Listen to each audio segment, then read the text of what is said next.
মিরপুরে আমরা দেখেছি কিন্তু চ্যালেঞ্জ ছিল যে উইকেটটা কেমন বিহেভ করে। এখানে আমার মনে হয় যে কেমন হয় সেটা একটু দেখতে হবে। উইকেটের দামের ক্ষেত্রেও কিন্তু আমরা কিছুটা দাম কমানোরও একটা প্রচেষ্টা ছিল আমাদের, যেন দর্শকের জন্য আসাটা সহজ হয়। মিরপুরে আমরা দেখেছি কিন্তু শৈত্যপ্রবাহ চলছিল, রোদ ছিল না। সো ওইখানে একটা চ্যালেঞ্জ ছিল যে উইকেটটা কেমন বিহেভ করে। ফর্চুনেটলি খুব ভালো বিহেভ করেছে, যেখানে ব্যাটিং বোলিং দুদিকেই আমরা দেখেছি। বলারও স্কিলফুল বলারও ভালো পারফর্ম করতে পেরেছে, ব্যাটসম্যানেরও তো অবশ্যই। এখানে আমার মনে হয় যে অনেক রোদের কারণে দ্বিতীয় খেলাটায় উইকেটটা কেমন হয় সেটা একটু দেখতে হবে। কারণ প্রথম ম্যাচটা ভালো হবে আমার মনে হয়, তাতে কোনো সন্দেহ নেই। কিন্তু খুব প্রখর তাপ থাকলে সেটা উইকেটটা কীভাবে অ্যাডজাস্ট করবে সেটা একটু দেখতে হবে। বাট যতটুকু দেখেছি মনে হয়েছে উইকেটটা ভালো। আর নয় সৌন্দর্য নিয়ে চিন্তা, এবার নিজেকে সুন্দর করে তুলুন স্টাইল ম্যানিয়াক্সের সাথে। আমার ভূমিকা দেয় মূলত, ভূমিকা তো যারা মাঠ তৈরি করছে তাদের। বাট আমরা আমরা কর্তৃপক্ষ হিসেবে যেহেতু আমার ব্যক্তিগত অভিজ্ঞতা আছে উইকেট তৈরি করার ব্যাপারে, সেখানে আমি প্রশ্ন তো অবশ্যই করছি যে কী পরিমাণ পানি হচ্ছে বা কী পরিমাণ রোল দিচ্ছে, উইকেটের তত্ত্বাবধানটা কীভাবে হচ্ছে, প্রসেসটা কীভাবে মেনটেন করছে, সেগুলো নিয়ে আলাপচারিতা তো হচ্ছেই। বাট আমি দেখতে পেয়েছি যে কনসিস্টেন্সি এসছে। কারণ এনসিএল লিগে যেখানে আমরা ভালো উইকেট দেখেছি, ঢাকার উইকেট নিয়ে কিছুটা দ্বিধাদ্বন্দ্ব ছিল, সেখানে আমরা ভালো উইকেট দেখেছি।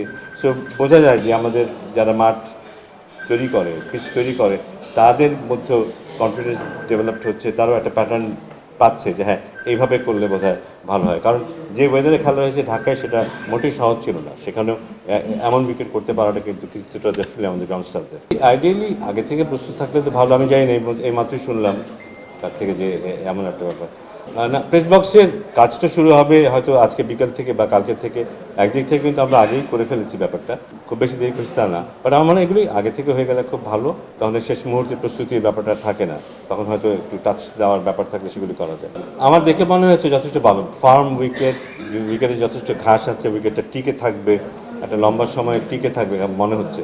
তারপরে উইকেটে খেলা যখন শুরু হবে তখন আসলে বোঝা যাবে। কিন্তু দেখে মনে হচ্ছে উইকেটে যথেষ্ট ফার্ম, হার্ডনেসটা যথেষ্ট ভালো। তার মানে হচ্ছে উইকেটে বাউন্স থাকবে, একটু উইকেটে পেসও থাকবে। এখন তার কথা হচ্ছে যে এই উইকেটটা দুটো ম্যাচ ধরে রাখতে পারে কি না সেটা দেখার বিষয়।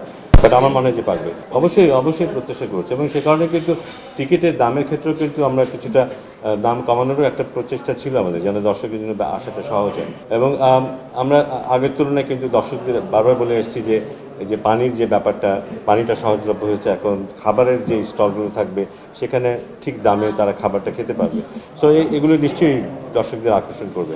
প্লাস যেহেতু ঢাকায় ভালো খেলা হয়েছে, রান হয়েছে, সেটাও নিশ্চয়ই তাদেরকে এনকারেজ করবে মাঠে আসার জন্য।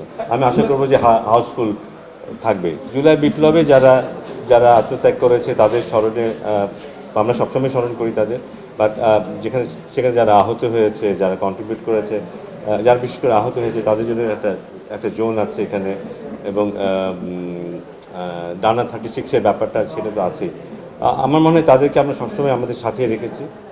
স্টেডিয়ামে তারা আছে আমাদের সাথে, উদ্বোধনের সময় তারা ছিল, এবং এবং এখানেও থাকবে। জিনিসটা হচ্ছে যে সবার নামেই হতে পারতো, কিন্তু যারা যারা যারা মৃত্যুবরণ করেছে তাদের প্রত্যেকের নামেই কিন্তু হতে পারে কিন্তু।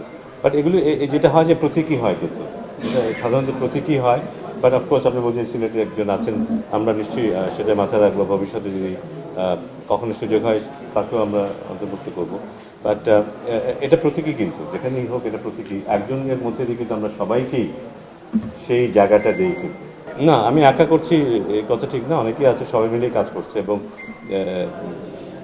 অনেক বিপেলে অনেক ভালো কিছু হয়েছে, সেগুলির কৃতিত্ব তাদেরই অবশ্য। না, চ্যালেঞ্জ তো ডেফিনেটলি আছে, কারণ কারণ এক্সপেকটেশন অনেক, সবার এক্সপেকটেশন অনেক যে এতদিন যা হয়েছে শুধু তেমনই যদি হয় তাহলে তো এসে কোনো লাভ নেই। আমার মনে হয় এক্সপেকটেশন অনেক, সেখানে কিছু কিছু জায়গায় আমরা ফুলফিল করতে পেরেছি। আমার মনে হয় মাঠের খেলাটাতে কিছুটা আমরা ফুলফিল করতে পেরেছি, কিন্তু মাঠের বাইরেও বেশ কিছু বিষয় আছে যেগুলো আমরা ফুলফিল করতে পারিনি। এবং বাট বিপিএল শেষ হয়নি, সামনে আরও সুযোগ আছে সেগুলোকে মেন্ট করার। আমরা যে সিলেটে দর্শকদেরকে স্যাটিসফাই করতে পারি, চিটাগংয়ে তাদের দর্শককে স্যাটিসফাই করতে পারি, এবং শেষ লেগে গিয়ে ঢাকাতে দর্শকদেরকে প্রথম যেই লেগটা হয়েছে সেরকমের কোনো কিছুর মুখোমুখি না হতে হয় সেই জিনিসটা এনশিওর করতে পারি, তাহলে ধরে নেব যে একটা ভালো